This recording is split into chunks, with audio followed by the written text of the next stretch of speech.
আপনারাই বলেছেন পাশে গজিয়ে ওঠা ক্লিনিকগুলির কথা। তবে মন্ত্রী সাহেব, প্রশংসা একটু কম করেন। খুব প্রশংসা করি নাই, যতটুকু আপনি করতেছেন সামান্য বলেছি। মাননীয় প্রধানমন্ত্রী,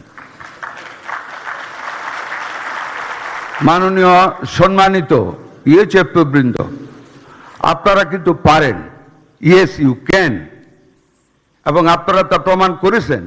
আমি শ্রদ্ধার সাথে বলবো যে করোনা আমাদেরকে জাতিগতভাবে নিঃশেষ করার পথে নিয়ে গিয়েছিল। আলহামদুলিল্লাহ, আমাদের ডাক্তার, আমাদের নার্সদের অদম্য সাহসের ফলে, আপনাদের মেধা, আপনাদের নির্ভীকভাবে কাজ করা, পৃথিবীর যে কোনো উন্নত দেশের চেয়ে আমাদের মর্টালিটি হার কম ছিল সেই করোনায়। আপনারা জয় করেছেন করোনাকে।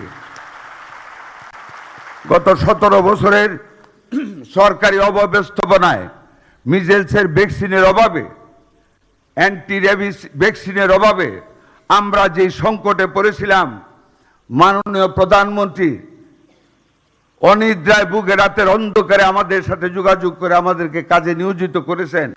আপনাদের সহযোগিতায় আমরা সেই মিজেলসকে আমরা মোকাবেলা করতে সক্ষম হয়েছি।